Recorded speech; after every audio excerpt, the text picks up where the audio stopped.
Hey everyone, James Labrie from Dream Theater, and you're listening to or watching the podcast Talking into Infinity with JT and Brian. Enjoy this. These guys are extremely informative. I love their dialogue. I love their interpretation of the songs, who and what we are, what we were going after. They're very accurate in their interpretations and descriptions, and I just think this is a great show, and these guys are doing a stand-up stellar job. So once again, enjoy Talking into Infinity with JT and Brian.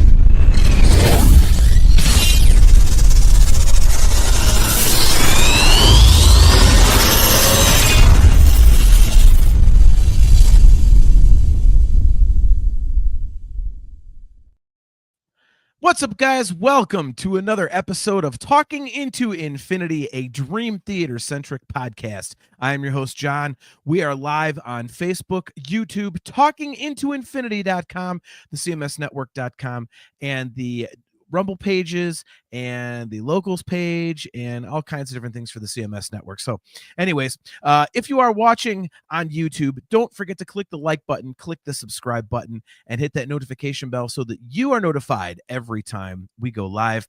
We are at all of our fine locations every other Thursday at 7:30 p.m. Eastern time. Without further ado, we bring on the man, the myth, the legend. He was my first choice as a co-host for the show, so he's my favorite opening track. This is Mr. Brian Hendrickson. What's up? Oh man, I'm gonna start crying after that one. Hey, I just want to say, man, thanks again for letting me come over and hang out. I've never watched a brand new TV in high def sitting on the ground before, but that was a first. We were in camping recliners. Okay, it was relaxing. It was beautiful weather. And it was for those who don't know what I'm talking, John invited me. Well, actually, I think I more invited myself over, if you want to be brutally honest. You were invited. Yeah, to watch Ohio State take care of Texas on Saturday. The weather, like I said, was perfect, man. The food was great, and the beers were flowing, and we even had an impromptu jam session aimed at for the listening pleasure or displeasure of your grandson. So yeah, that I cannot thank you enough for. I was obviously three sheets to the wind at that point, but when you started playing stuff I could sing and he was sitting there, man, he was enthralled by the music to begin with. And then when I started singing, he was just laser focused on me. It was like, I think I said it that night, it's like the best singing compliment I've ever received in 31 years. Like, my grandson just was like loving my singing voice. So that bodes well for the future. That means I can, hopefully get him out to some shows and everything. But yeah, that was a blast, man. And man, I'm trying to think when the last time was that we actually got to play music together. I mean, just the two of us. It was, I think it was during COVID, wasn't it? I came over and we sort of jammed around. But yeah, well, you got that awesome fire pit. So I have that portable Roland with the speakers. It sounds good. I got a sustain pedal, man. I'll be coming over sometime this winter if it's not freezing, and we'll do some campfire jamming, man. Why not? Yep. And I got to get over to your place. We could we'll basically be on tour. We'll have an East Coast tour and a West Coast tour. There you go. Oh my gosh. So real quick, saying hello to everybody in the chat. Doug's here, Aaron Taft, obviously our good friend Chastity Crawley, some tool named Brianator 1968. Kale is actually on the road. Actually, I was about to mention that he chimed in. He said, "Hey guys, won't be chiming in much for this one as I'm on the road to begin my Everywhere But Anywhere tour. Wanted to say good morning and offer That Was Just Your Life as a favorite opener." Nice. I like that. Also, by the way, yes, we got to say huge like excitement and congrats and however you want to phrase it to Kale. He says also Dream Theater is finally coming to Australia. And Kale already has tickets and VIP.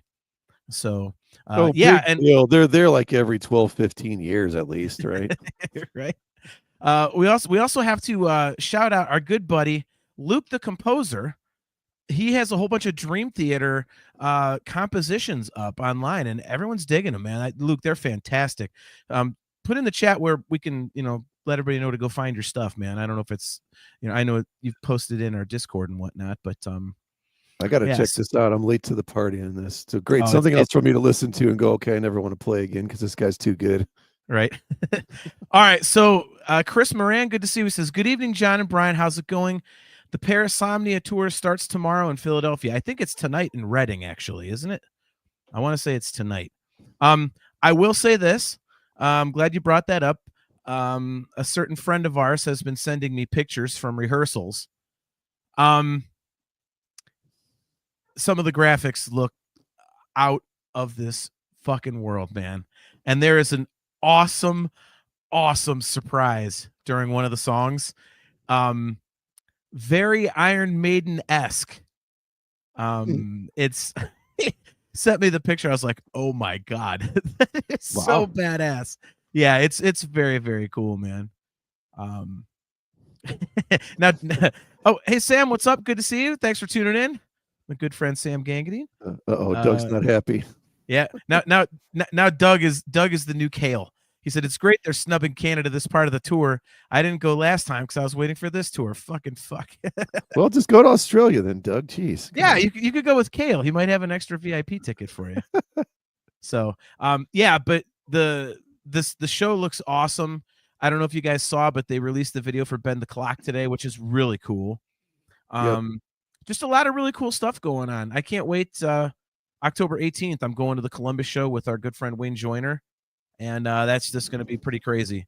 So, yeah, looking forward to that. So, a lot of fun Dream Theater stuff going on. But yeah, awesome day with Hendrickson on Saturday watching football, and gonna have an awesome night tonight because you had another fun idea for a show, and we came up with so many that we might have to do part 2 if this episode shows any popularity, because this my list. So what we're doing, for those of you who don't know, is we list 10 of our favorite or what we think is best, favorite album openers by any band.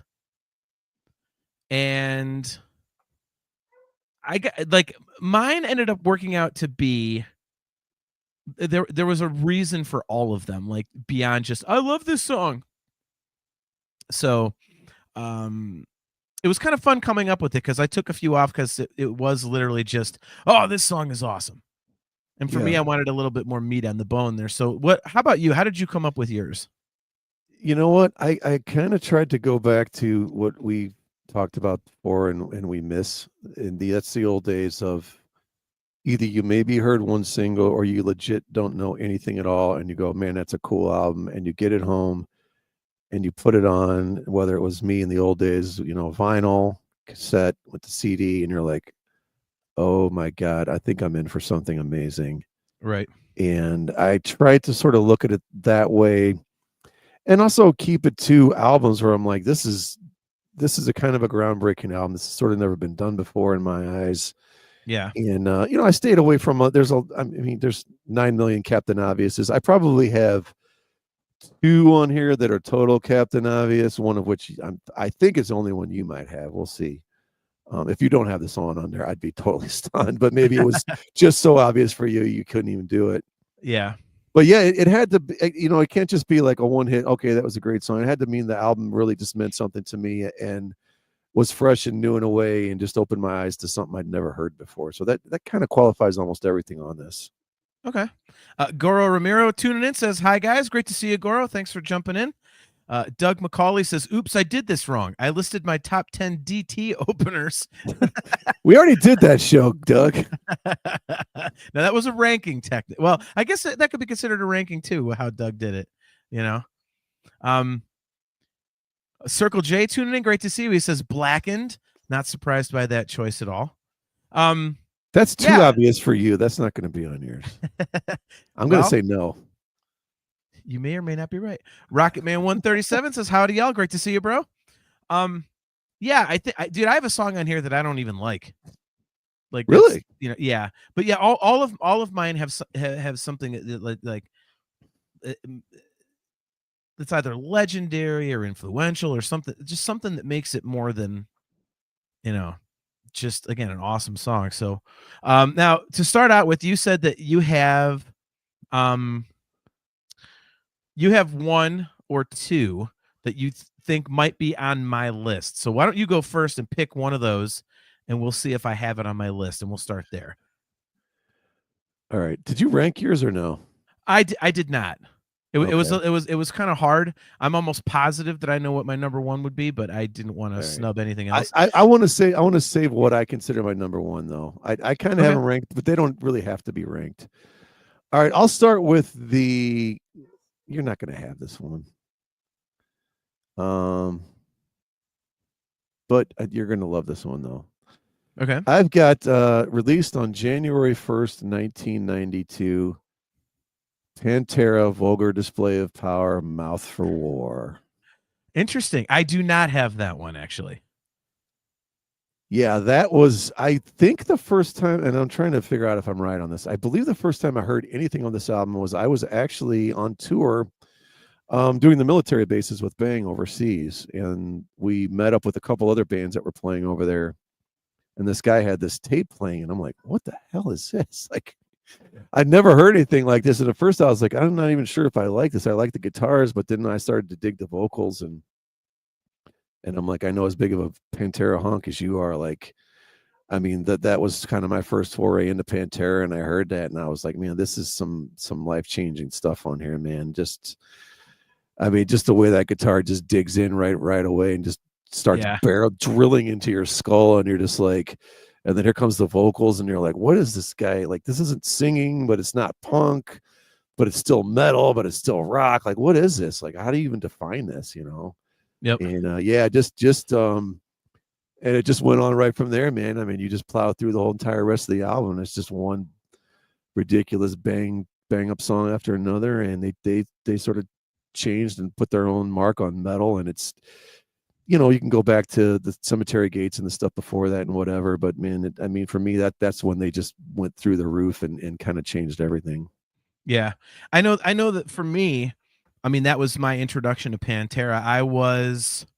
I can actually tell you exactly where I was when I was first listening to it. I was on Route 303, like 30 seconds from where I would end up living for 15 years, passing Skyland Golf Course. And I was in the car with my buddy that I worked with, and he was a guitar player, and I was a drummer at the time. I was playing drums.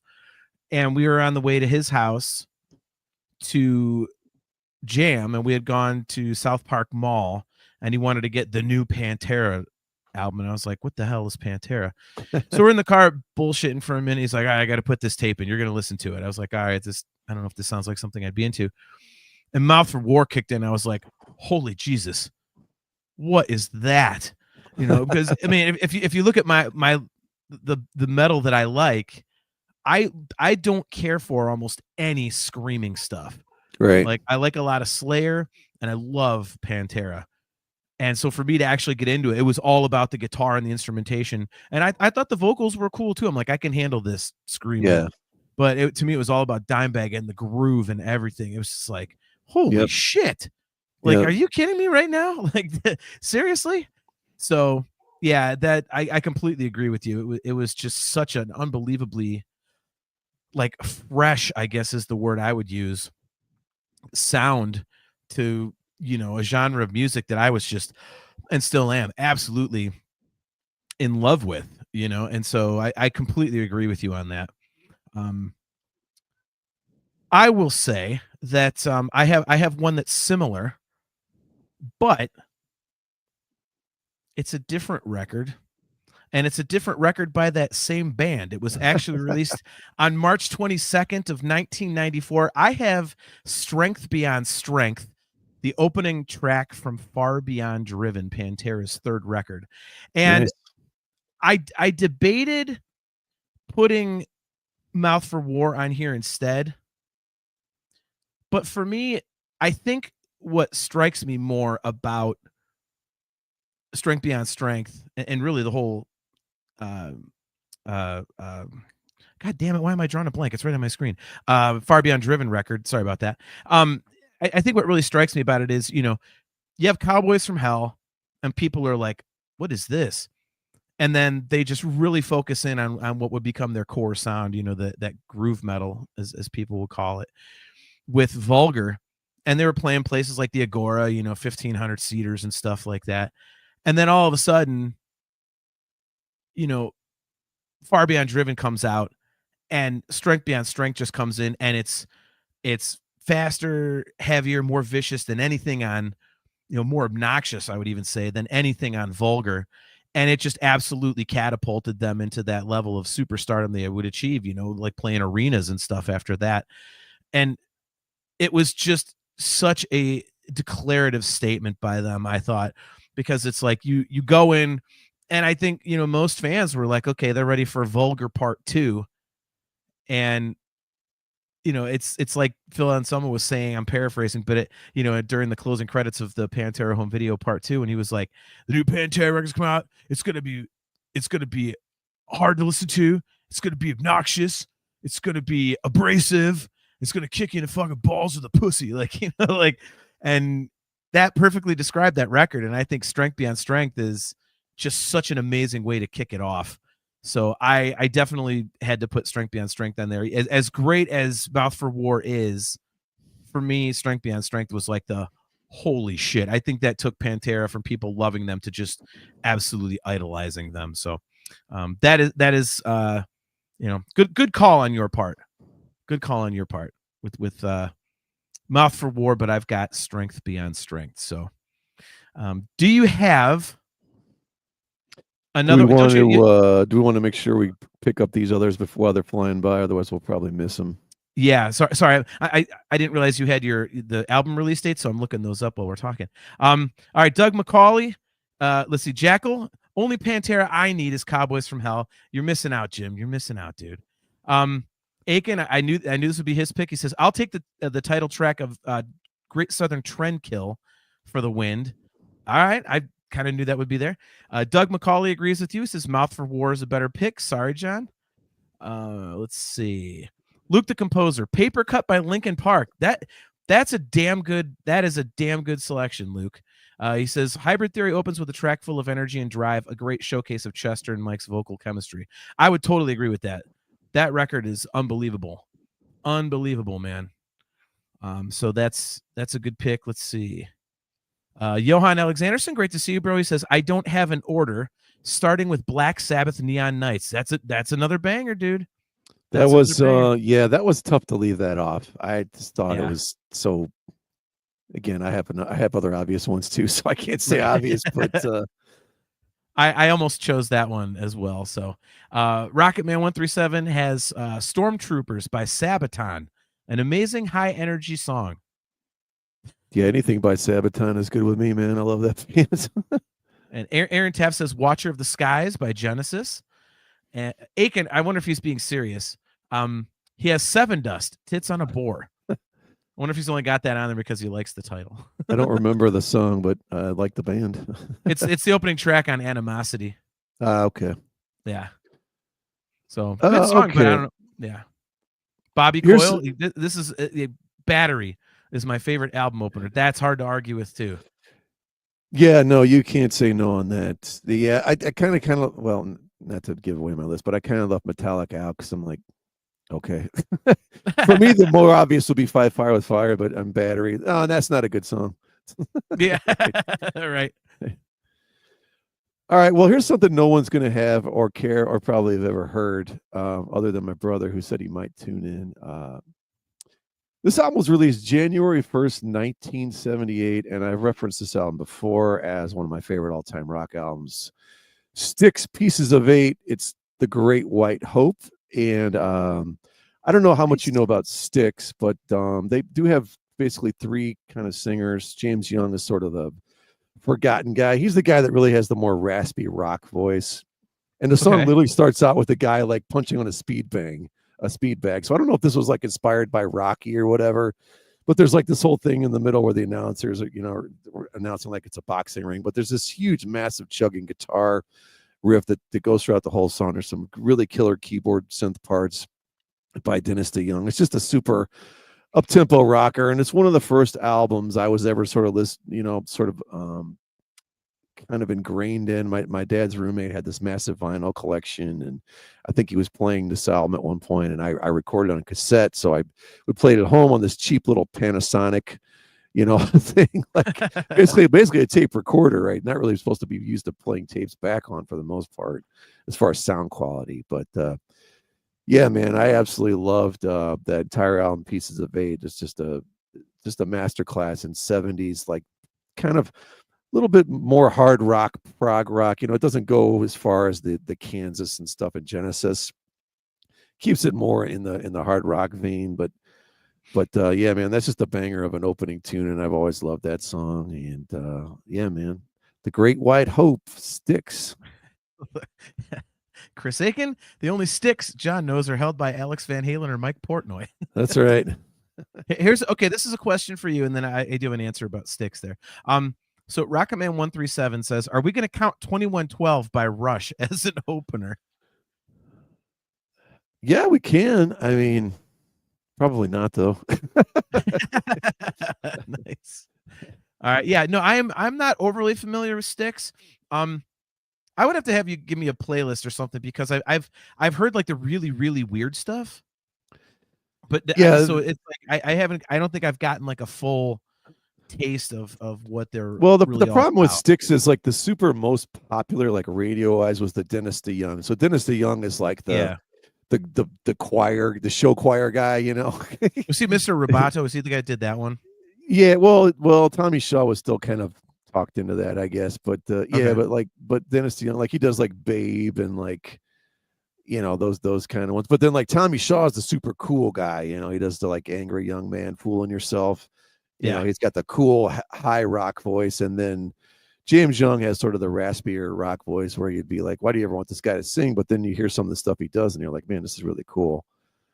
Yeah, Aiken has a good point. Yeah, up to Paradise Theater is about where they did do one Okay. kind of semi decent 90s album. I can't remember the name, but I think it had like two good songs. But yeah, I think you would. Okay. At some point, I'll have to turn you on to at least the Great White Hope and see what you think of it. Yeah.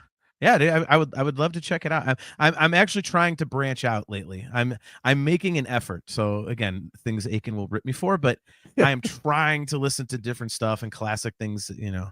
But discuss Metal Joe, great to see you. He says Reflection by Gatlin off the EP. And no, I'm not trolling. What's up, party people? That's awesome. Planet of Shapes checking in. Good to see you. He says Untouchable Part 1 by Anathema, an emotionally heart-wrenching song that makes me ponder, is this only heavy metal? Interesting. All right. So all right, this is I'm gonna catch crap for this, but I would be remiss if I didn't bring this up. And again, I chose things because of their significance and you know the musical importance and things like that, or importance to a band's career. This record was released on February 10th of 1978. I'm going with Running with the Devil off of Van Halen 1. And this is, if I had to rank favorite Van Halen songs for me, this is way down the list. Yeah.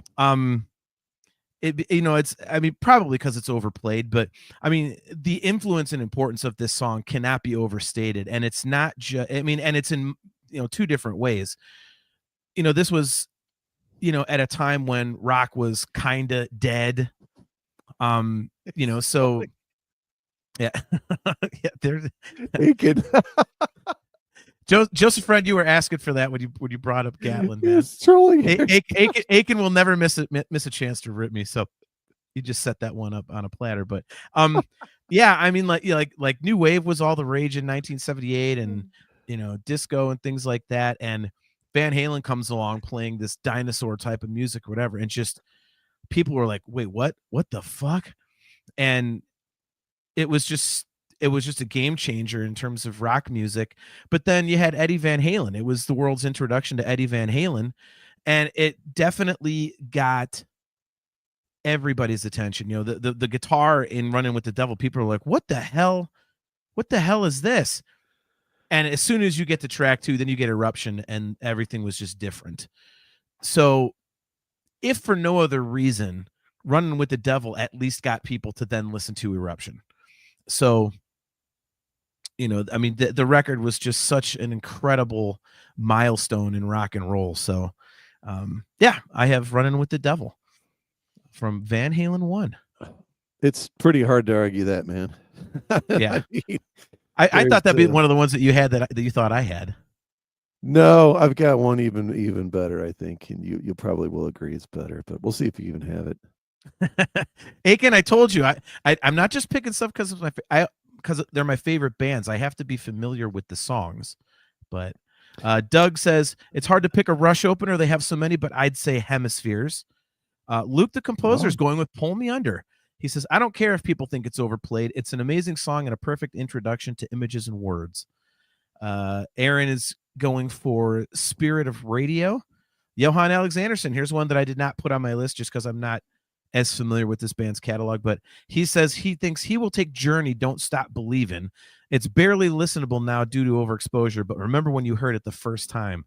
Yes. Yeah. Yeah. So, all right. So what do you have next on your list? Someone named Brianator 1968 said it's no tattoo off of Different Kind of Truth. So I'm not sure what that means, but oh, we're gonna get into that record at some point. Okay. I had to bump something because I completely forgot about this one. Okay. And if Aiken's co-host on the Metal Show is listening, which I'm sure he isn't because he has better things to do. Released October 27th, 1987. Dokken, Back for the Attack, Kiss of Freaking Death. Are you kidding me? That's a great song. I mean, maybe Aiken can speak to this. Like, what happened with this? Why didn't that album not sell 7 million copies? Aiken with a New World. Nice. Blast.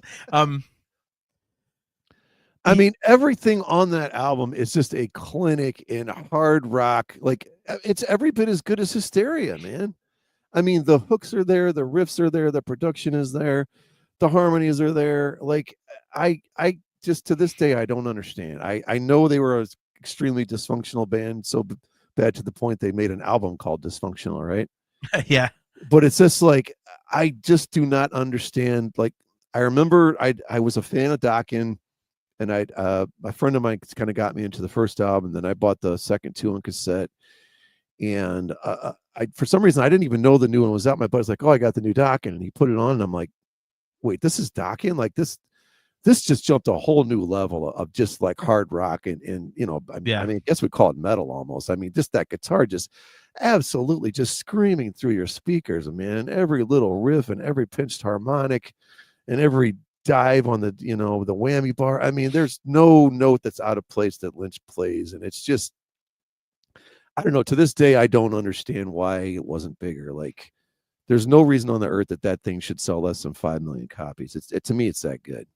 Yeah, I think Dokken the band is criminally underrated. Personally, I catch shit from people all the time about that opinion, but it's like, you know, the songs, I'm with you. The songs were great. I mean, and if you listen to like their greatest hits record, you know, they're pretty evenly spread out among those first 4 albums or 5 or whatever it is. And I mean, like you said, hooks, great guitar playing. And I just never understood why that band wasn't bigger than they were. So I mean, I think using Hysteria might be a bad example as a comparison. Only because that was just like sonic perfection in every way. And it was like that was total crossover stuff that you know, women could get into, and dudes, like, it's like Dokken was more of a dude band, I would say. Yeah, but they had ballads too, man. I mean, no, I agree. It's just, I mean, if you listen to the overall songs, I think it's easy to picture women listening to the Hysteria record than Back for the Attack. You know, that's what I'm, you know. Yeah, Aiken said, he says the look was cheesier than the other bands. Plus, they were a bit older, and the label wasn't putting a ton of list money into a band led by a 30-plus-year-old. Yeah, it's makes sense. Sucks, man. Doug McCauley says, anyone remember that little garage band going nowhere that was launched into space on their opening track? Smells Like Teen Spirit. Yeah, I don't have that on my list, Doug. It's amazing, but you know, I'm not a fan of grunge outside of pretty much Alice in Chains. So I was just like, fucking assholes. Like, oh my God. Yeah. Kale with a good point. I thought about this one. He says, given we just did a Megadeth chat, Dialectic Chaos and This Day We Fight as a 1-2 punch. Yeah, that's good, man. Totally agree on that one. Aaron Taft says, "Can I count The Whirlwind by Transatlantic?" Yeah, there are no rules here. You can count whatever you want. This is like a personal preference thing. One of my personal preferences, Brian, is a record that was released on September 3rd of 1990, and it is by a band who had released two. I think the fan base would agree, although one's kind of become I would say, a cult classic. But anyways, two lackluster records in their catalog, what some might consider to be the two most lackluster in their catalog. And not only was this an absolutely roaring fucking comeback, but it also signaled a change in sound that they would kind of continue on with for the remainder of their careers, which is still going on. I am talking about the title track to Judas Priest's 1990 record, Painkiller. So Wow. If you can deny Painkiller, fuck you. Yeah, I think, with this one, again, this falls under the category of the importance of the song to either music or, in this case, to the band's career.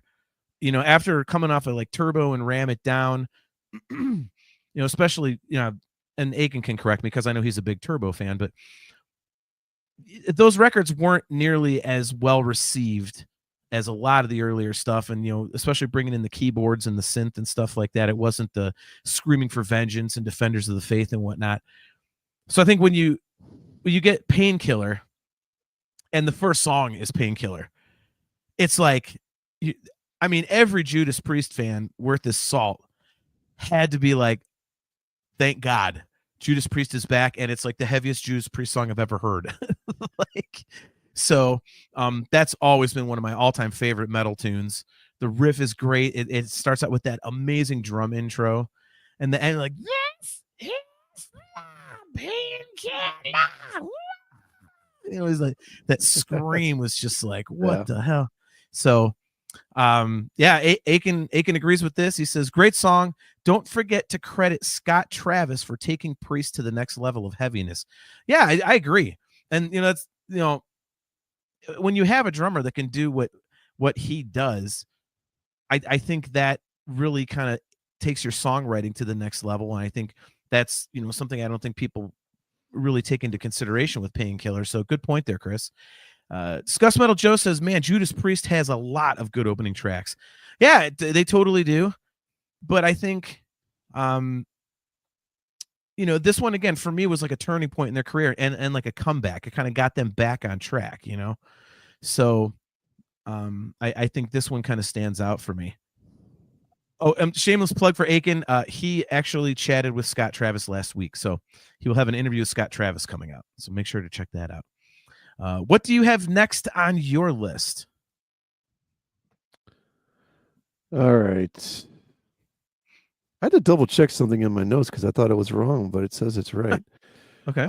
This surprised me. I didn't know this album came out. This is what this says. This doesn't seem right. August 1st, 1990. Alice in Chains, Facelift, We Die Young. I almost had that one, man. Oh my God. I almost did. So somebody else put Them Bones up there. I don't know who it was. If you can go back and find. Yeah, I saw Them Bones. Yep. I was this close to putting Them Bones. I don't know why I picked this. It's kind of I don't want to be the guy that always picks the first album, which I guess I have twice now. So you went the well, it's not really the second album, Pantera, but the second Phil album, right? Yeah. But anyway, yeah, man. I mean, We Die Young. I remember hearing third. They were all Phil on the. Oh yeah, that's right. I forgot the Cowboys from Hell, but anyway, yeah, man. I remember hearing Man on the Box, and like, I was kind of surprised. Like, We Die Young was like. Had more harmonies and stuff, I think, than I was expecting. Like Man in the Box has some cool harmonies, but this took it to a new level. I mean, just with that guitar rips in, that scaries on the band. I don't know, man. You're just literally, you feel dizzy, like hearing this riff, like right off the bat. Right. And then you just go into all these amazing tunes that are, that are now just a part of lore. I mean, and it's just like, just groundbreaking stuff, which I don't know. I guess I thought Man in the Box was more like 91 when that single came out, but apparently I'm way off here. Anyway, yeah, man. I mean, We Die Young, Alice in Chains. I mean, what can you say about that album? That just the production on it, Yeah. I mean, that vocal style of Lane, the interplay with him and Cantrell's guitar and the drums are just huge. And I mean, everything is just immediate, just slams you right over the head. And you're like, man, what the hell? What the hell was that? Like, we'd never heard anything like that before. I mean, we hadn't really heard anything like Man in the Box, but we definitely hadn't heard anything like We Die Young either. Yeah. I'm glad you brought that one up. That is actually on my list of dream songs I want to perform live, either Nice. on bass or vocal or either, or both. I'm completely with you. And oddly enough, I'm trying to say it's whatever the greatest hits is. I think it's got like the one of the greatest hits records in any case has the demo for We Die Young.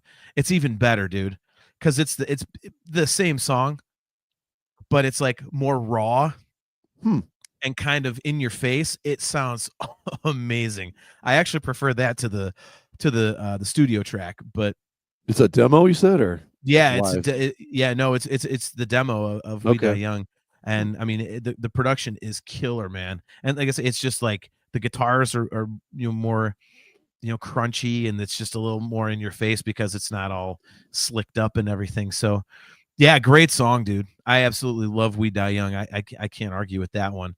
I thought about that one, but the only reason I didn't put it on my list is because I think if you're thinking about Alice in Chains songs, I think Aiken brought up Grind as an opener. Them Bones, and I think that I don't know. I when you think of the quote unquote classic Alice in Chains songs or sound, I should say, I don't know that you could look at We Die Young and say, well, that's that classic Alice in Chains sound. So it's an unbelievably great song.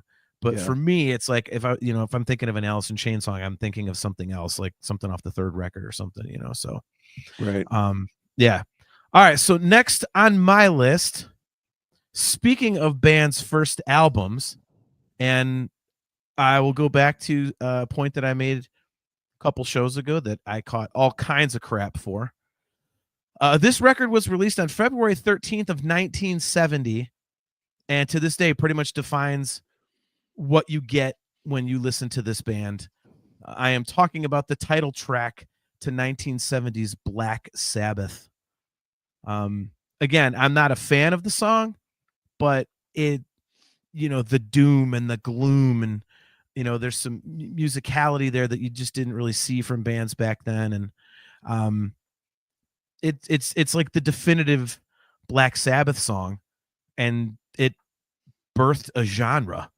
So I mean, how could you debate its greatness, whether or not you like it or not? Like me, I will never deny that it is like absolutely one of the most influential songs of all time, off one of the most influential albums of all time. And again, for many reasons, it defines the sound of the band that you would hear for the rest of their career. Starts a genre, everything, all of it. It's all in that one song. So yep, I went with Black Sabbath off of Black Sabbath. So Yeah, that's just about impossible to argue that one. yeah, there's just too much there, Yeah. So yeah. Aiken says definitive wasn't even good enough to be played by anyone at the farewell show. Well, I don't think that doesn't mean it's not like definitive, Aiken. I just mean like when you think of the classic Black Sabbath sound, if you think of the adjectives people use to describe the song Black Sabbath, that is those are the adjectives people would use to talk about that song. And I wonder if they didn't play it at the farewell show just because it's a slow dirge for quite a bit of time. Well, there's so many of those dudes that had a hard on to prove how cool they were and pull out these songs that no one ever heard before. Right? Even though they're like, "Oh yeah, I always loved that song." Yeah, right. Right. All right. Luke the Carpenter says, "I'm doing it. I'm going with 2112." Jackal One, our buddy Jim, I knew he would like that one. He's like, one of the greatest songs ever. Yep. I mean, metalheads love it. So there you go. All right. So moving on, what do you have next on your list? I would be stunned if you don't have this, but I don't think you're going to. So maybe I Okay. won't be stunned. October 4th, 1990, Megadeth, Rust in Peace, Holy Wars. I actually do not have that because it's actually September 4th. Okay, well, September At least that's 4th. what I found. Anyway, yes, I do. I actually do have that Okay. on my list. Yeah, I was actually going to go with that one next. So go ahead and talk about that. We'll bullshit about Rust in Peace. Yeah, man. I mean, wow. It's like, so I think I told the story before. I had Peace of Mind, and this doesn't sound like Peace of Mind. Peace of Mind is like, sorry, Peace Cells rather. I was gonna say it better not sound like Peace of Mind. I don't think either sounds like Peace of Mind. All great albums though. I could have put some Where Eagles Dare on here and not thought twice about it, to be honest. I thought about that. But yeah, man. I mean, Peace Cells, like, it's its own unique sound, a little punkier, I guess, in the thrashier and the guitars. And man, it's like Rust in Peace is just full on grown up metal 101, man. I mean, it's just an absolute shred fest. Marty Friedman's on board, and you just hear that do the ding ding ding ding ding ding. Yep. And you're like, and you're like, wait, what's going on here? Like, you're like, I got to brace myself against the wall because I'm like about to just fly off the ground. It's just, I mean, it just takes off. The riff just takes off, just keeps going and going. The lyrics are great. There's the killer acoustic thing, the Middle Eastern thing going in the middle, and it's like, I mean, it's one song they got to play every time live now. It turned into an instant classic, and Aiken, best metal song of all time. What's he referring to? Aces High or Holy Wars? No, Holy Wars, I'm pretty sure. Okay. Yeah, there's I don't know if it's, man, it'd be hard to argue that it's not going to be top 3. Let's put it that way. I would say. Yeah. I mean, you could definitely make an argument for it. That's for damn sure. Yeah. I mean, we're very absolute worst case, it's top 5, top 10. But yeah, man, I mean, I mean, your love for Rust in Peace is bigger than mine even, and I think it's a great album. But yeah, I mean, Holy Wars, like, it's just holy crap. I mean, I Holy Wars is holy crap. It is. I mean, like I said, I really love Peace Cells, and I just, when I heard that, I was not ready for. I just did not think something like this was coming out of them. Like, not to undersell but I don't know, man. They just outkicked the coverage like by far, and they set the bar so freaking high on this that I think it was always kind of hard to compete with it. You know what I mean? They blew it out of the water so hard on this, where it's just like, okay, everything that came after it, yeah, it's not as good as Rust in Peace. Well, what's going to be as good as Rust in Peace? Yeah, it's not possible, man. Right? Yep. No, I completely agree. I have it on my list because, again, I think this is one of those rare ones on my list that's like, yeah, it's a kick-ass song. You could say that, but I think to me this is Rust in Peace is like the realization of the potential of Megadeth in a way. And I'll let me explain for a second, because I know this sounds kind of stupid. Mark Smith tunes in. Great to see you, man. He says the acoustic run in the middle makes it a killer song. Yeah, that Egyptian part is badass, man. But yeah, I think with the 3 records previous, you had a little bit of slop. The drug stuff was in there, obviously, especially on So Far So Good So What. And I think, Killing Is My Business was pretty much like pure just rage. Like, Mustaine wanted to be the fastest band in the world. And, I mean, we talked about it on the Megadeth episode. The mechanics, the riff works so good in the Four Horsemen, but Mustaine's like, like, what the hell's going on here? And the whole record's kind of like that in a way. And then Peace Cells was like that, but it's like if they grew up 10 years and, but in the span of 2, but it still had that fury to it. Sometimes it was like stuff that could have breathed a little bit, didn't.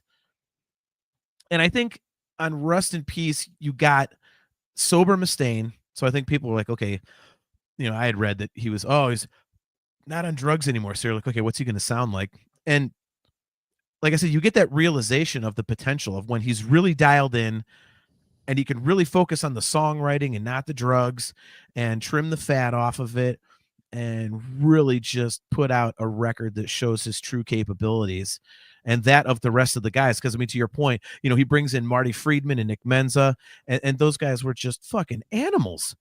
And I think when you combine them with Mustaine and Ellison and whatnot, I mean, it's just, especially Nick Menza, to me, his drumming is just, oh my god, it's got attitude and power, but it's so precise. Like, and Holy Wars is the best song off the best Megadeth record.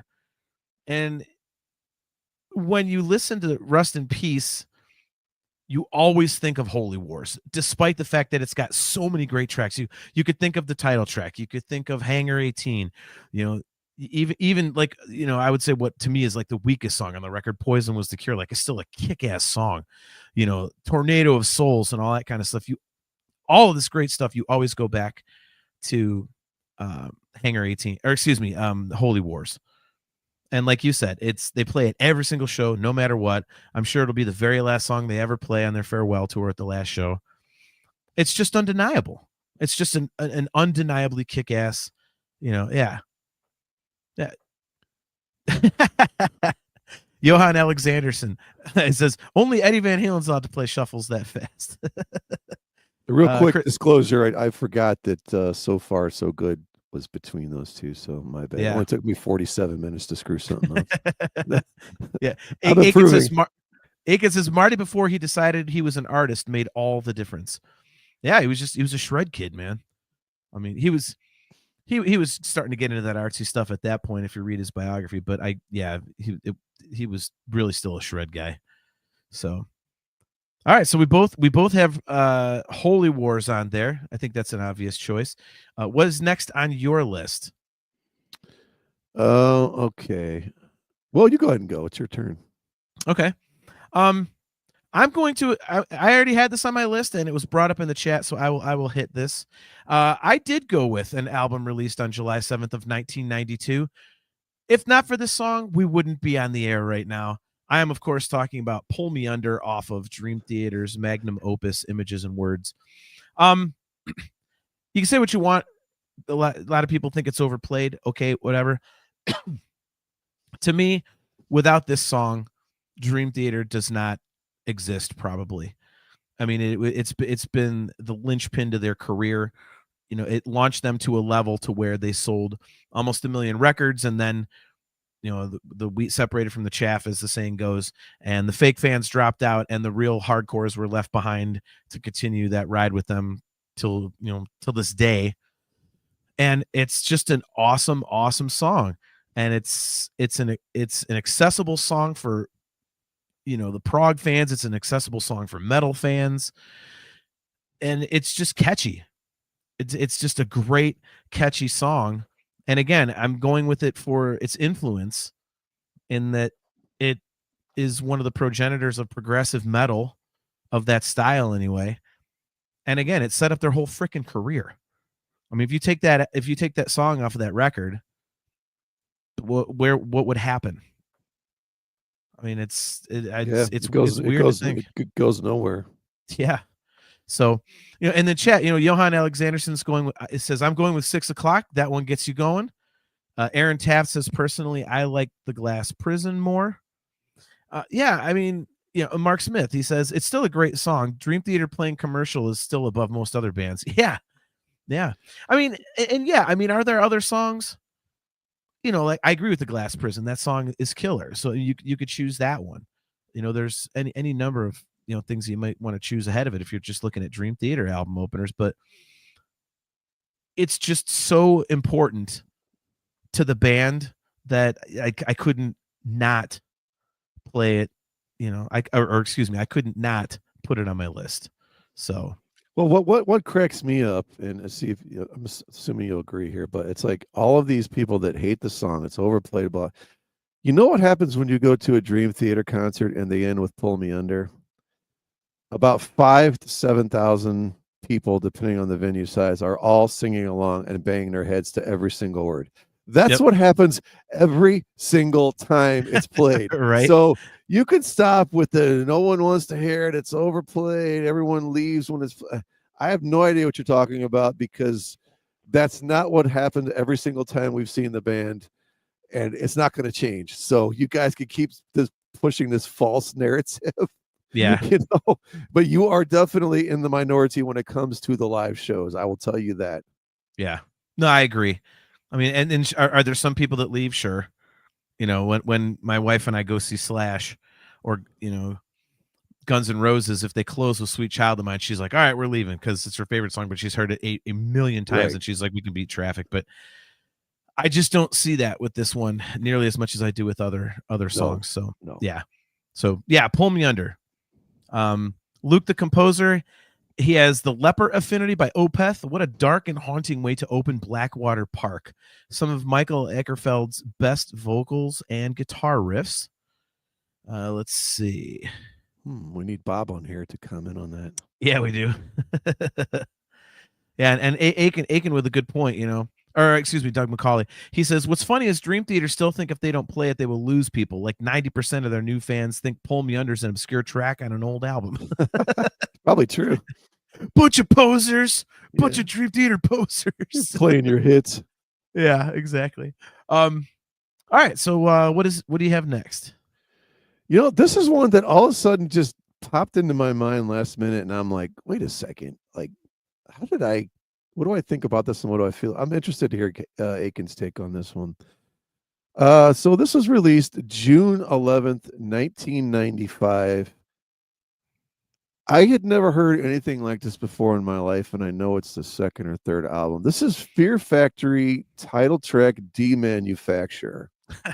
Nice. Wow. This is an absolute killer album. It's just a perfect way of blending some subtle keyboards and killer process to hell out of these guitars and just blast beats going on drums. I mean, I don't know, man. Just pretty much every song on here I love. But I remember I heard the opening of this, and I'm like, it's got these weird industrial sounds and stuff, and I'm like, what is this going to be? I'm trying to figure out why I even bought this. I don't know if somebody else had it or if it's one of those, well, it looks kind of cool, I'm just going to buy it type things. I think that's more what it was. And I put it in and I'm like, oh my God, what is this?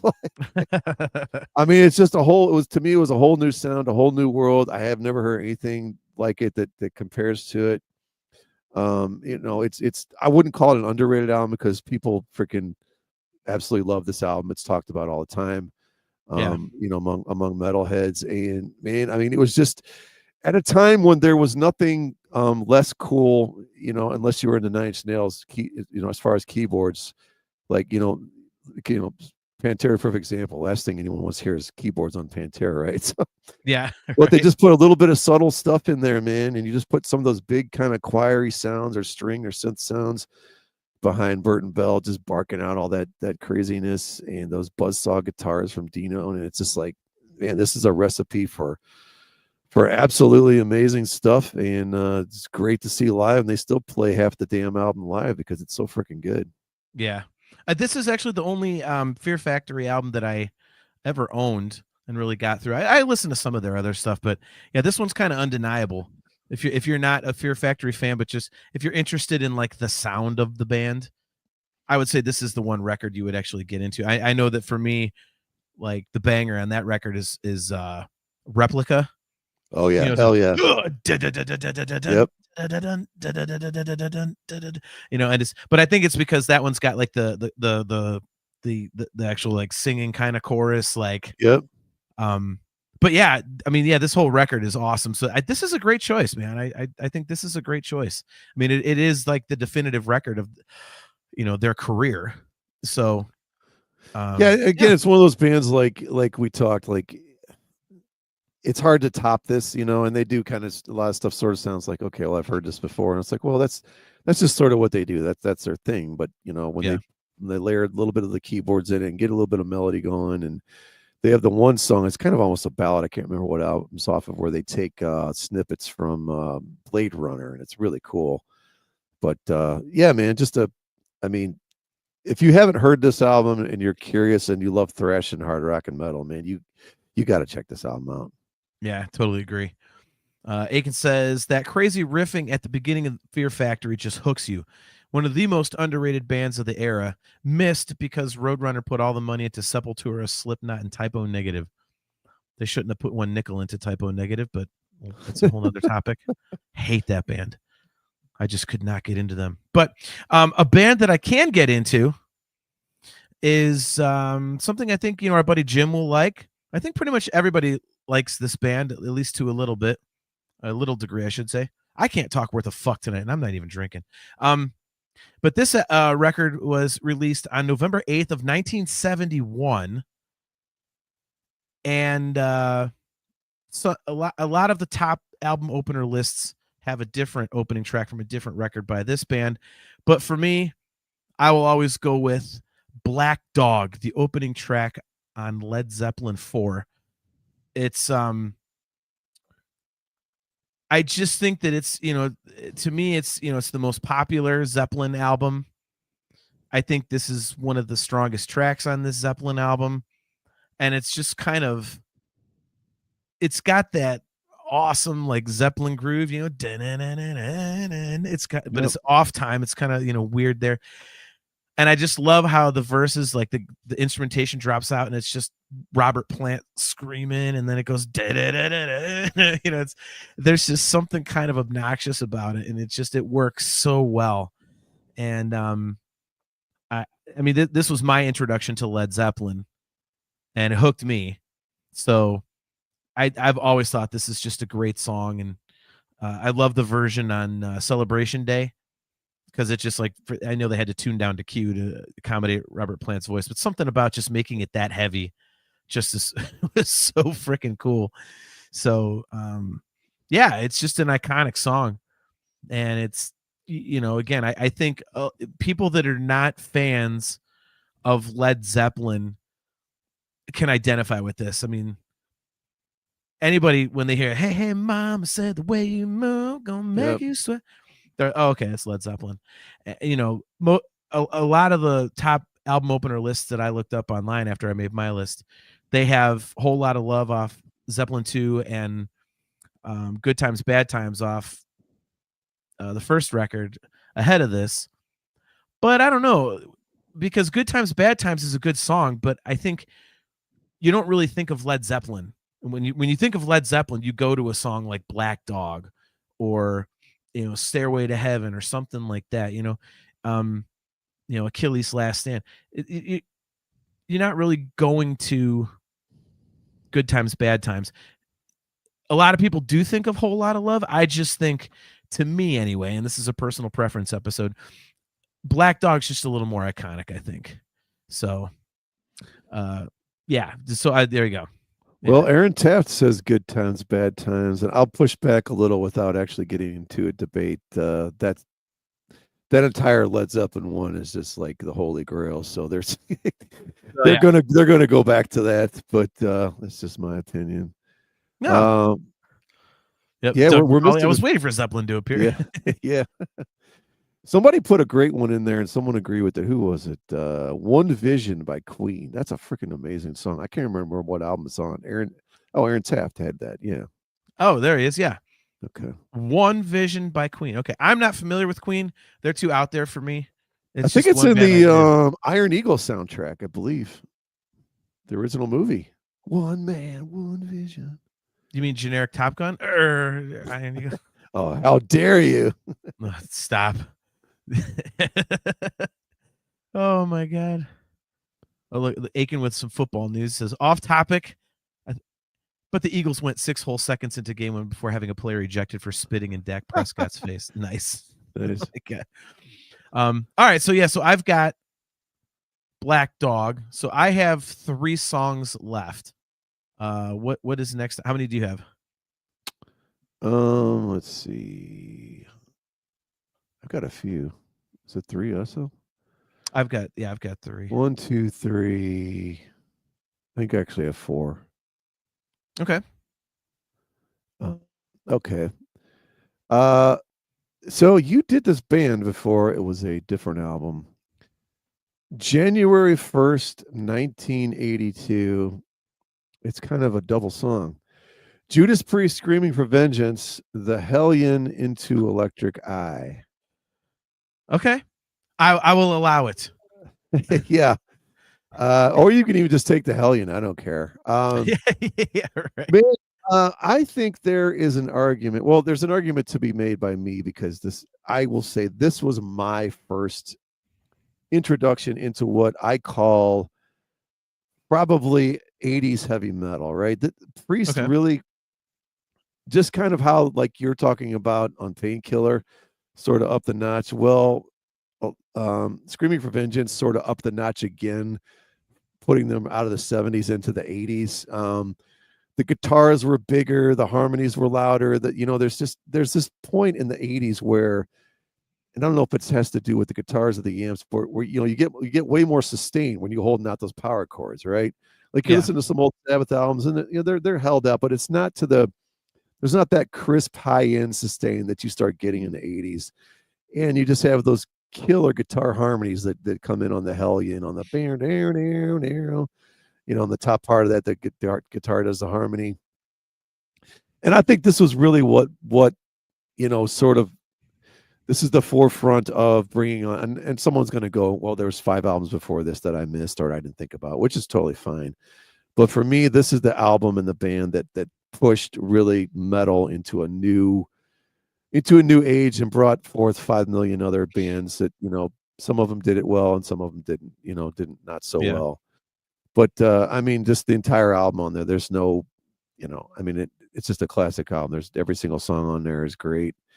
And I just remember the first time hearing this, it was the same thing. Like I had heard, I think, Living After Midnight and a couple other old ones, but you put that needle on, and I did have this Truly on vinyl, and that opening riff comes in, and you're like, oh my God, what is this? Like, and then it breaks into Electric Eye, and you're like, wow, and the vocals are just amazing. And yeah, I mean, it doesn't get much better than that album.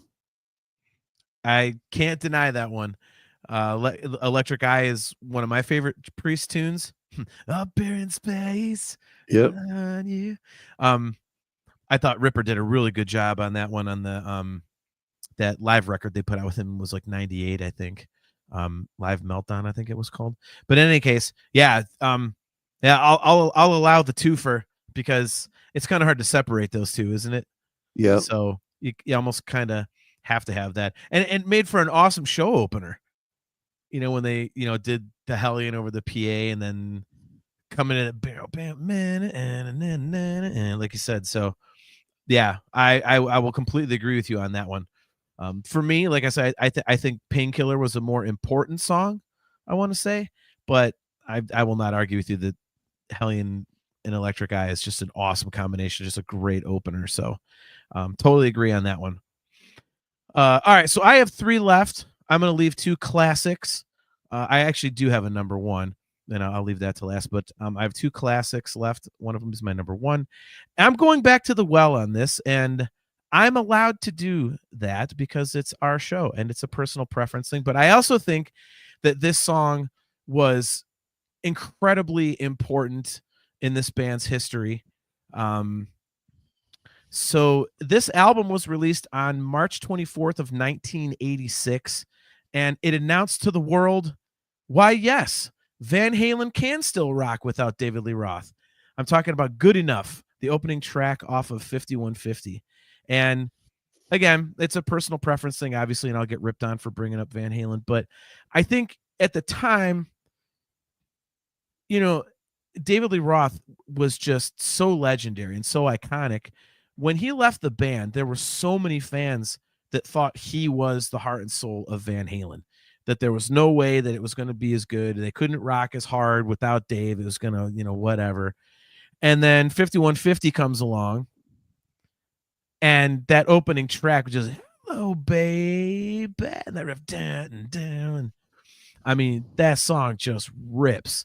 And I think it was, holy crap. It was just like, okay, yeah, maybe they don't need Dave to rock. And say what you want about the Hagar era. I personally love it. I have a slight preference for the Sammy stuff over the Dave stuff, even though they're both like my all-time favorite band because it's Eddie Van Halen. I just think Good Enough is just an absolutely killer song and a great way to introduce the Sammy era. And it really kind of, the whole record reinvigorated the band. I mean, that's been said a million times over. But again, I think opening with Good Enough really showed that, yeah, you know, the hooks are still there, the screaming guitar parts are still there, the soaring kind of harmony vocals between Eddie and Michael Anthony are still there. It's like, yeah, Van Halen, you know, Van Halen's still alive. You know, Aiken, he says, I like the tune, but remember hearing it the first time and thinking he was miming DLR. The album got infinitely better past that one. I wouldn't agree that it got infinitely better. I mean, there's songs that I like more. I mean, the title track is just fucking one of my all-time favorite Van Halen songs, period, 5150. I just, you know, I thought it ripped. I thought it was amazing. And you know, I had discovered Van Halen only like 2 years before when I first got into music. That's the reason I got into music. I've told that story ad nauseum. But you know, for me, like I had read that, oh, Van Halen's got a new record coming out, and I was all excited. I was like, oh, but it's a different singer. I'm like, well, what the hell?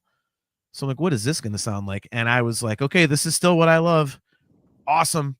Like, cool. So, and you know, I think the people spoke as well. I mean, they had 4 straight #1 records with Sammy, and I think this kind of set the tone for it. So that's why I'm going with that. Doug McCauley dropping a truth bomb on us that I think nobody can deny. He says Michael Anthony is a national treasure. Yes. Aaron Taft. It was a good enough opener. Nice.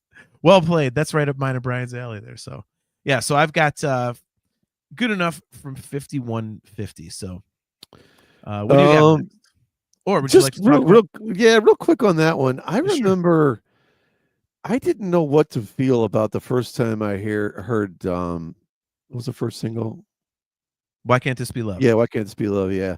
And I was like, man, I don't know if I didn't hate it, but it took me a while. And then when I did get the album, I don't want to quite say it was a grower, but I was like, I was kind of trying to understand, like, okay, we went from 1984 to I Can't Drive 55 to this, and I'm trying to put together. And then finally I'm like, oh, these guys are just literally having a fucking complete party in the studio. Okay, now I kind of get it. It's just like everyone just let loose. There's no restraints on anything goes.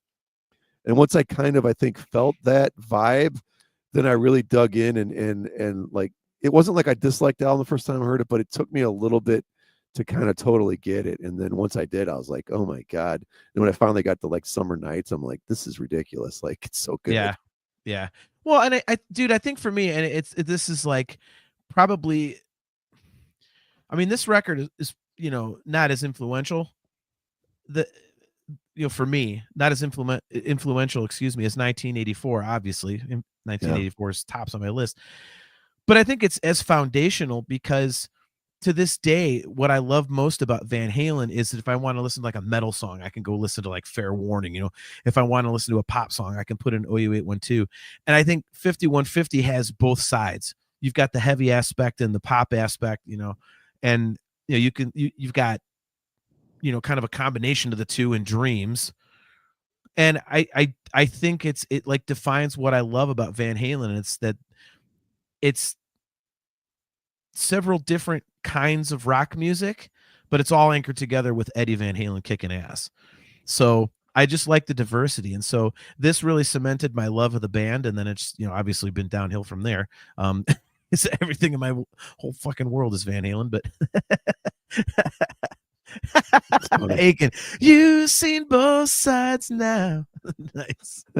All right. So, all right. So I've got 2 left. You have a couple left. So what? I have 3. Yeah. I guess I did Okay. my math wrong earlier. Yeah. So you're not going to be shocked this album is on here, I'm sure. Because all I do is talk about this band half the time. June 19th, 1989, King's X, Gretchen Goes to Nebraska, Out of the Silent Planet. There's an argument of me putting this almost damn near #1. This song is so fucking good. Are you into C.S. Lewis? So this is based off of a book of his. Isn't that like the Chronicles of Narnia guy? Yes, but this is a different trilogy, and I guess it's about a guy that gets either kidnapped or goes to Mars and is on Mars, and there's 3 books, and I don't know anything about him because trying to read old science fiction, like stuff that has more than 3-4 letters in it, that's past my reading level comprehension, you know. But Aaron Taft, there you go. He agrees. My next one is Out of the Silent Planet by King's X. That's incredible. Chris Aiken, we got to put that up. Aiken says, Brian, you'll never be an argument that you talk too much about one band on this show. Yeah, man. I mean, I'm still trying to figure out how I got into this one. They had a video for Over My Head, and this was one of those where every circus and hit parade or whatever had an ad for this, and every rock band was saying how great they were. And I'm like, I got to go check this out. And just right off the bat, man, you get this really cool, like it's almost like a sitar kind of a thing. And then this massive guitar riff comes in, and these, you know, just like Lennon McCartney harmony Beatles vocals over the top of this just killer riff. And, you know, Ty Tabor is one of those guys, been on record. He's always like sort of tried to put stuff over his amp so people can't see how he's getting these ridiculous tones out of him, you know. You talk about sustain for days and the tones he gets out of him, you know, him and the Edge, like just kind of rewrote the book on rock guitar. But man, I mean, just it's almost, I think it's like let's see, check here, it's almost 6 or 7 minutes long, and it's just a great song, man. And it sets up this whole album that just takes you on this journey of just, you know, they have an album called Ear Candy. This is Ear Candy to the max. And I don't know, one of these days I'll get you into King's X at some point. We'll figure it out. Yeah. Aiken said it.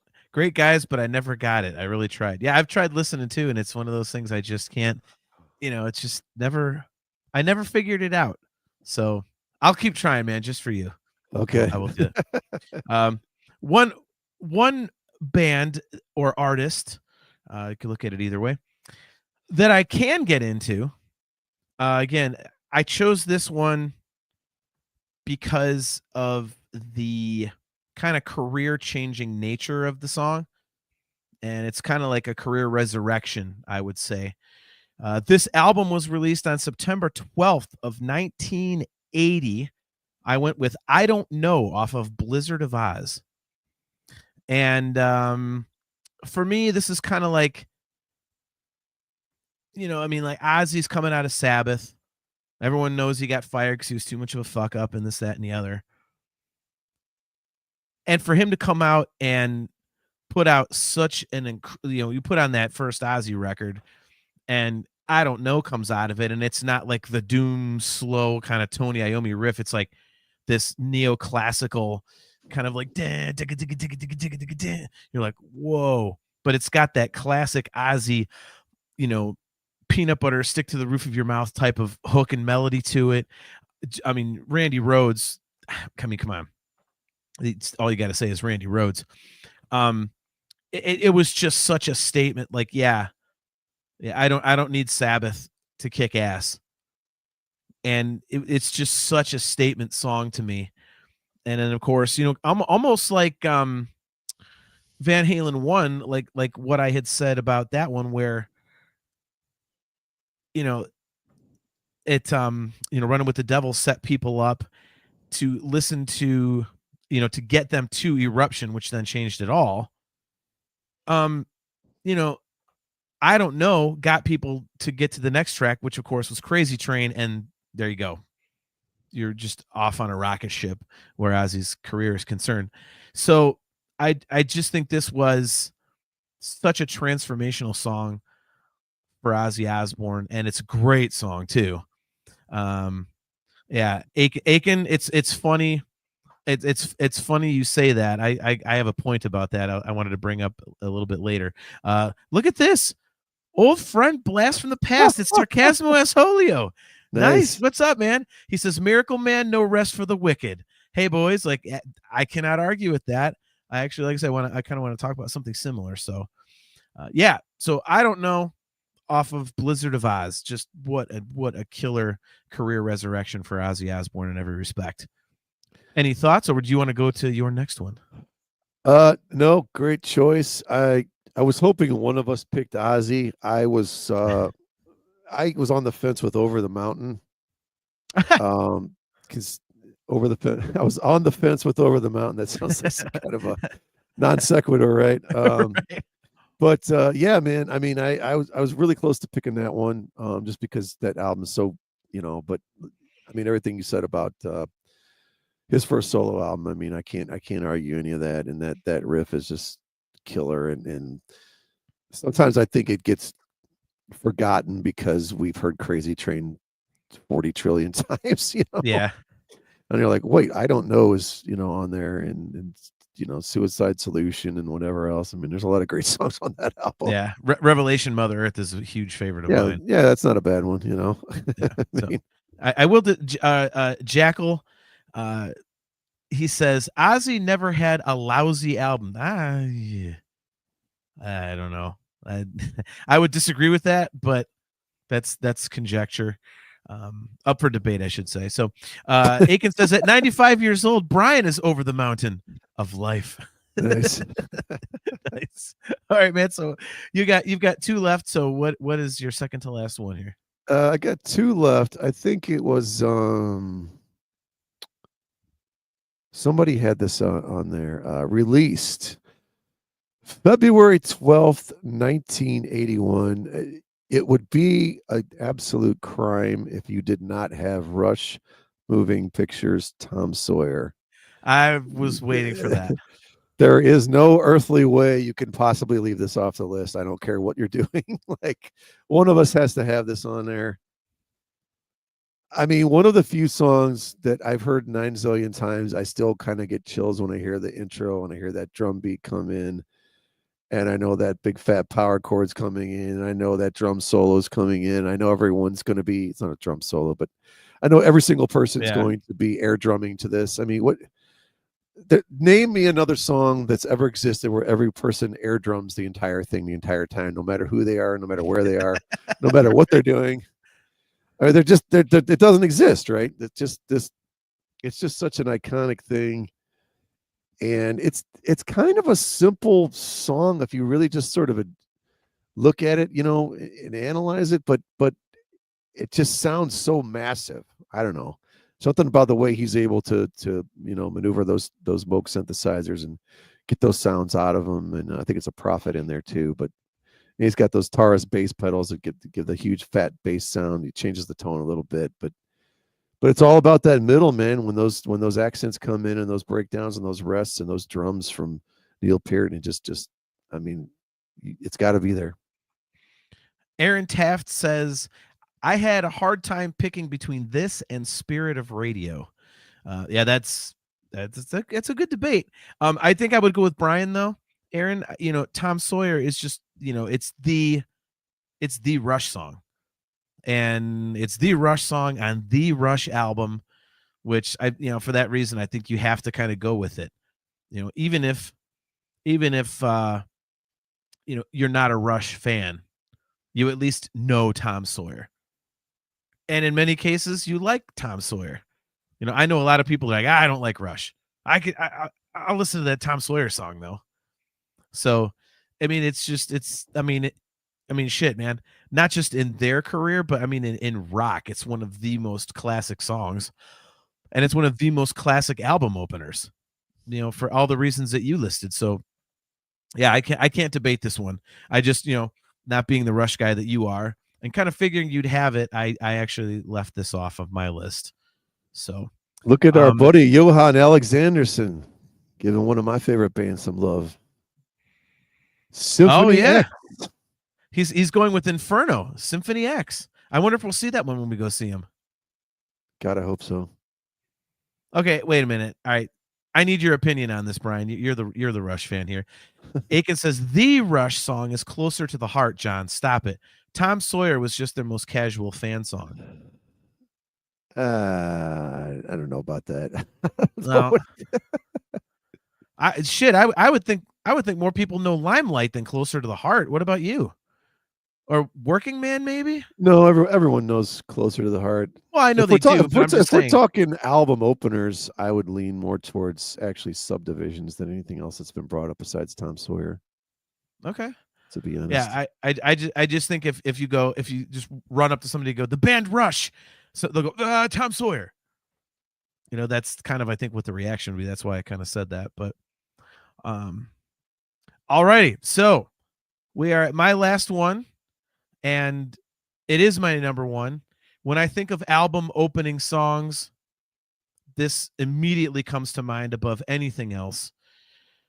It's one of the most influential songs of my life, and I think that this is, again, in terms of this band's career, I think this one proved that after an unimaginable tragedy, they could still absolutely rip your fucking face off. And in fact, rip your fucking face off even more viciously than they had on their prior albums. Sarcasmus Holios kissing my ass, by the way. It says, New Millennium on Falling Into Infinity. Great opener, great groove. Lousy overall album. No, well, never mind. Never mind. He's doing right that on just the first to get a rise out of you. Yeah, that's what he is doing. But yeah, so this song, I have said many times that this album is, any adjectives that you want to use to describe this band describes this album, and I think it especially describes this song.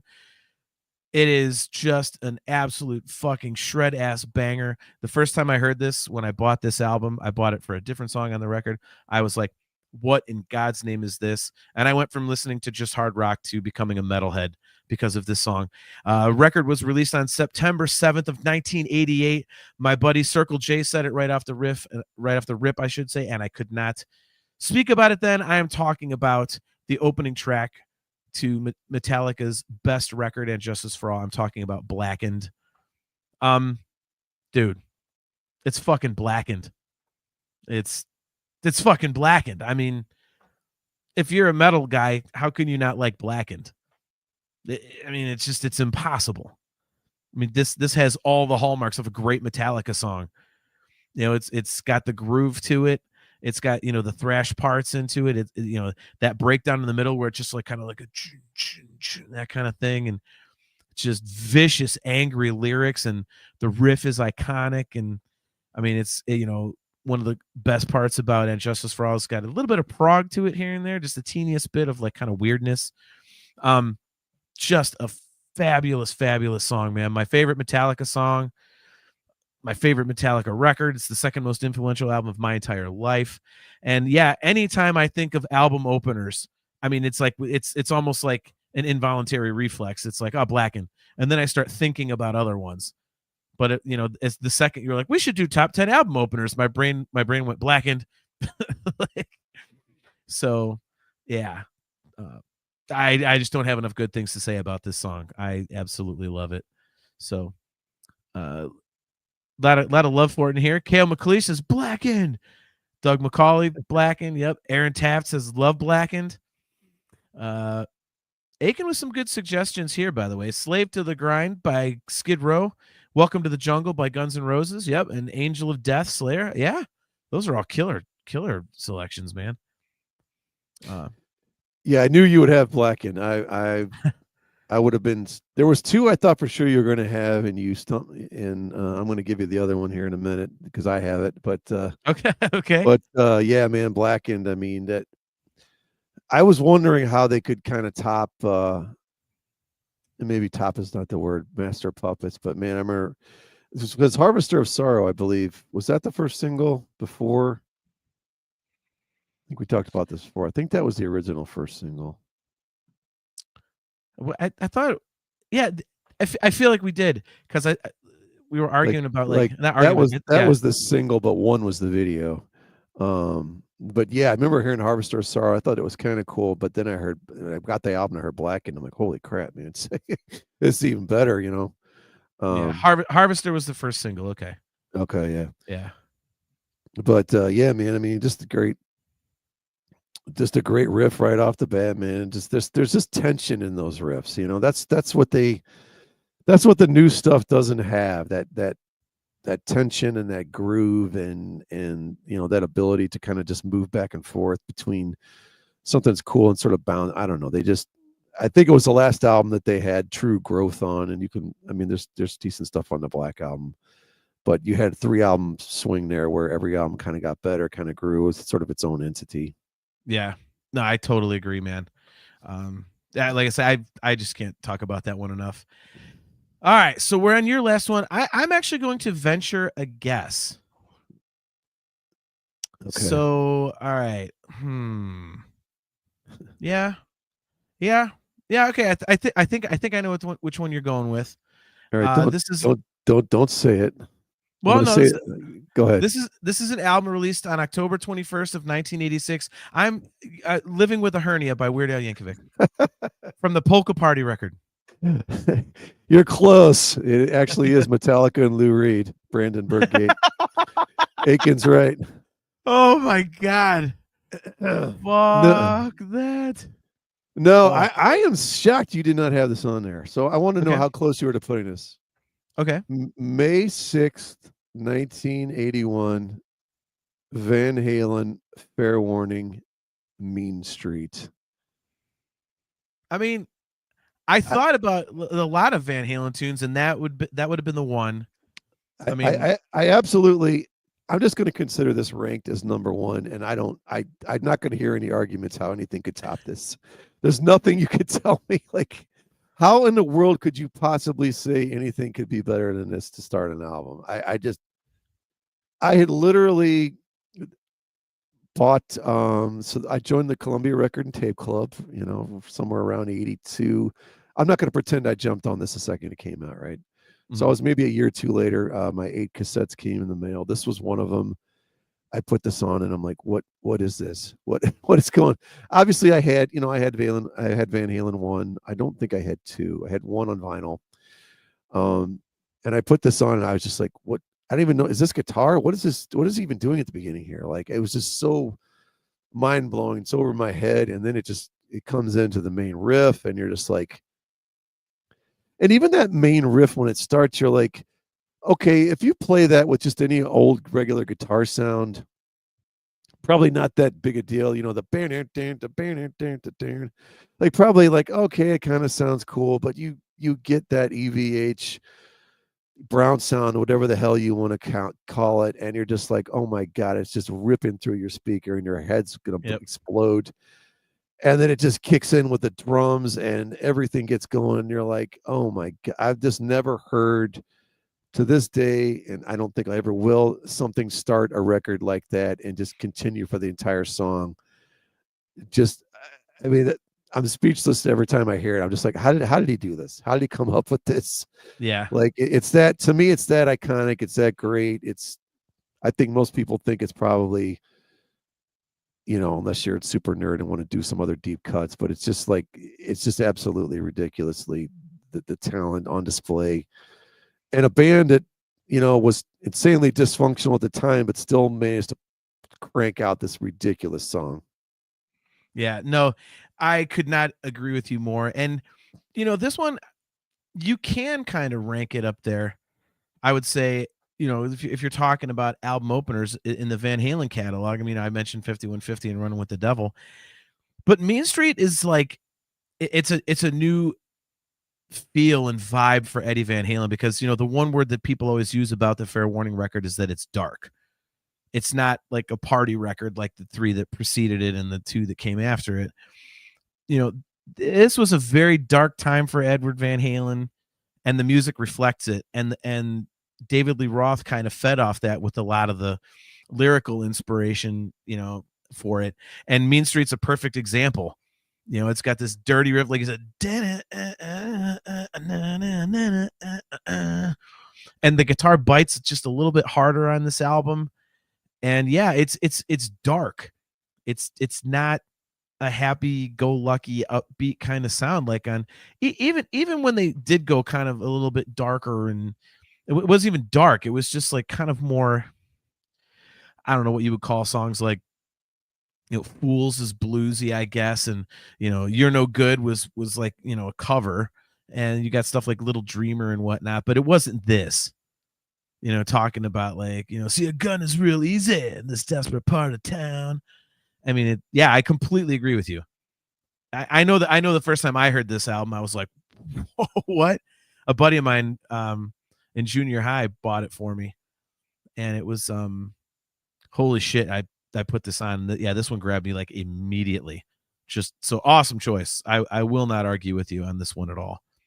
So, I do have a couple honorable mentions. Mine are kind of weird though, and this is actually something that was mentioned earlier in the chat. So I've got a couple bands where there's kind of a run of album opening bangers, and I'm going back to the Ozzy well, because if you go from Blizzard of Oz through No More Tears, I mean, listen, if you're just going to write a set list for a cover band to play these songs in a row, listen to what you'd get if the band could only play the album openers. You would have I Don't Know, Over the Mountain, Bark at the Moon, Ultimate Sin, Miracle Man, and Mr. Tinker Train. Is that all? Yeah, exactly, right? And it's the same thing with Metallica. On those first 5 Metallica records, you would have Hit the Lights, Fight Fire with Fire, Battery, Blackened, and Enter Sandman. And you say what you want about Enter Sandman, it's like people love it. So yeah. But yeah, those Ozzy songs, I mean, are just holy shit. I mean, just the guitar playing alone in those songs. It's just like, what in the fuck, man? So it was kind of funny when I was looking at I Don't Know. I was like you were saying, I was thinking, wow, what about Over the Mountain? And then I thought, oh, dude, Miracle Man.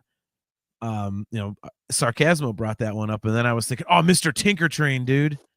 So yeah, I mean, that's just, oh my god, what a run of songs. So it was hard not to put Fight Fire with Fire in there. That was a struggle to keep that out for me. I'll be honest.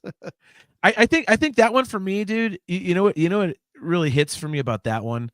It's the same kind of reasoning that I gave for Strength Beyond Strength on Far Beyond Driven. It's like you love the band, so you go into the next record thinking you know what you're gonna get, and instead it's that on steroids. Because Fight Fire is faster and just more aggressive and nasty than pretty much anything on Kill 'Em All. And so it's just like, holy shit, man. I know as a kid when I first bought it, I was like, Jesus. Yeah, well, I had never heard anything on Kill 'Em All, so that was my introduction to it. So I was just it? Whoa, yeah. Yeah, no, I was just like, what the fudge is this, man? Look, Aiken, you guys should do best number 7 tracks next. I bet you have a whole different list of bands. we actually talked about that before we got on the air. Yeah. Aaron Taft put a good one in there. More Than a Feeling. I was close to thinking to try to get some Boston in there. I mean, that's a pretty tough one to leave out, to be honest. Okay, yeah. He says his honorable mentions are Shine on You, Crazy Diamond, More Than a Feeling, Day for Night by Spock's Beard, and Hotel Hobbies by Marillion. Yeah, that's good, man. Do you have any? Yeah. So, do you have any honorable mentions? I had one. It was Bad Boys Running Wild from Scorpions' Love at First Sting. I put my honorable mention as my background. I wonder if that was going to be. Yeah, I love that little riff. That then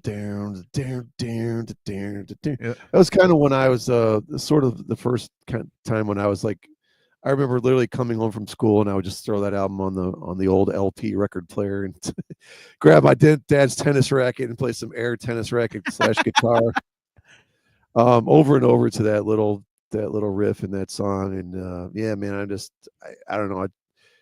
One of the considered one of the greatest hard rock metal albums of all time. I mean, of course, Rock You Like a Hurricane's on there. Big City Nights, Still Loving You. I mean, it's there's a couple hits. There's a few hits on that one, right? Yeah, right. Yeah, that was honestly Worldwide Live was my introduction to Scorpions because I saw the Rock You Like a Hurricane video and I bought that live record and that was one of the ones that was on there. Yeah. So yeah, I would agree with that. That's man, oh man.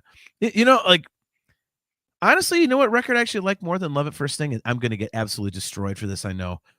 But I like the follow-up. I like Savage Amusement. There's something about that record I've always just really liked. I don't know what it is. We talked about that before. I like that album too. I think it's kind of underrated. Yeah. But I have one more honorable mention.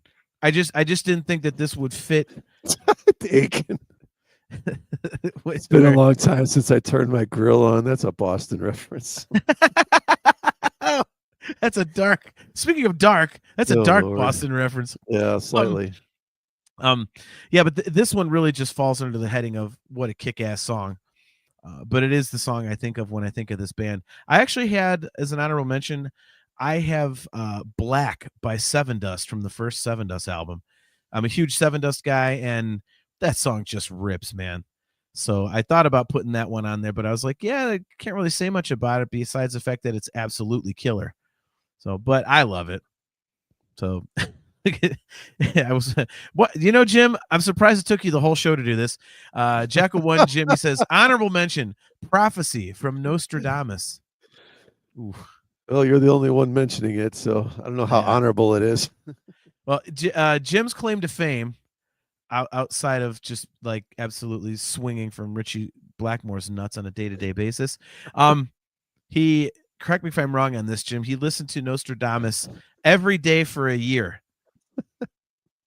And he was hailed by the Classic Metal Show guys, Chris and Neely, for doing so, and they got him a throne and a crown and all that crap.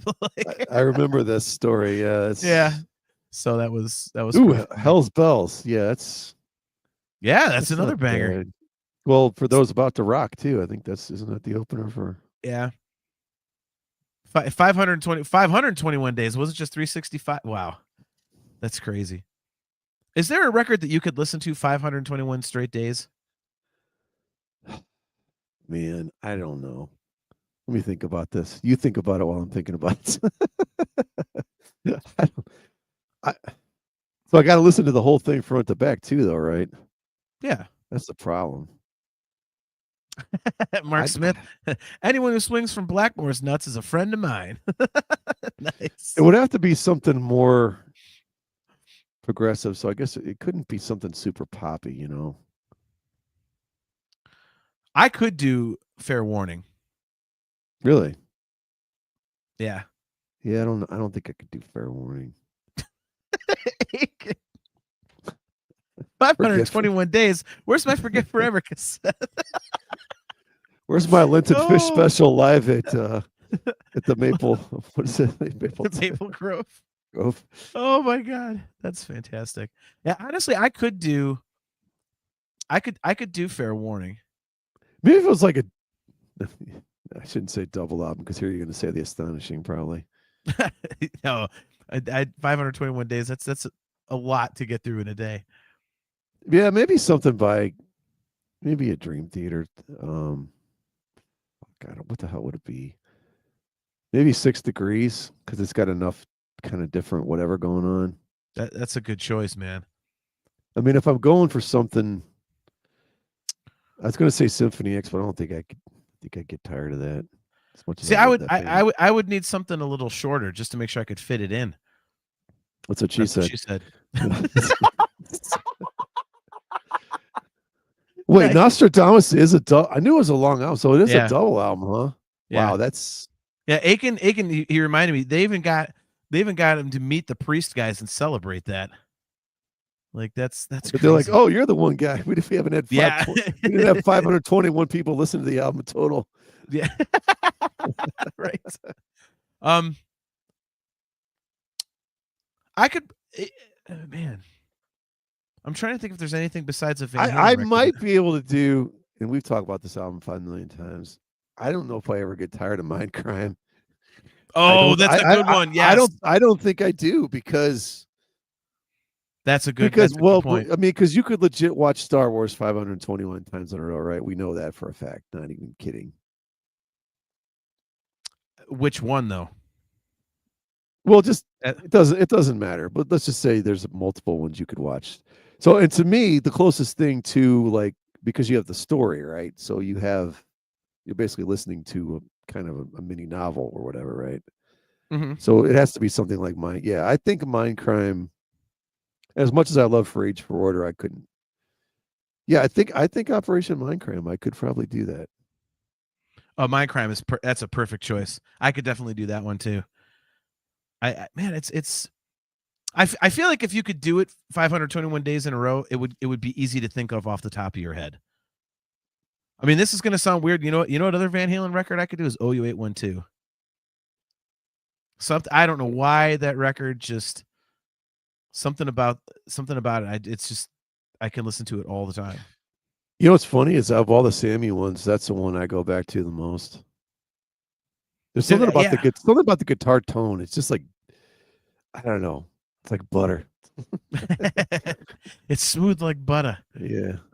Let's see, Aiken's on your side. He said 521 days. I'd need something long and diverse. Pink Floyd, The Wall, maybe. Yeah, see, The Wall would make sense. I just feel like if you, what would eventually get me is the knowledge.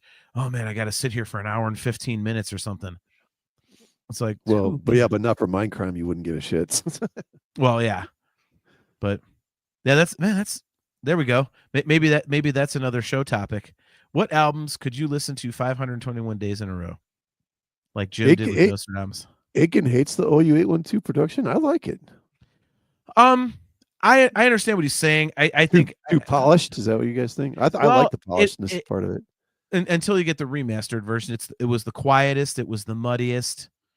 You think it was muddy? Really? Yeah. I mean, put it on back to back with the other Sammy records. You know, it's interesting because I thought it was like super slick and polished, but yeah. Look at this, man. Mark Smith, he says, let's get esoteric. The Things You See from IOU by Alan Holdsworth. In the first 20 seconds, you get his chords, the solo sound, and the vocals. Great opener. I've never actually listened to Alan Holdsworth, which is weird considering Eddie Van Halen was so into that guy. You would think I would check it out, but I never have. So I've heard some of it I liked and some of it I did not like. So Aiken, man. The Green River Killers victims call that production muddy. Jesus.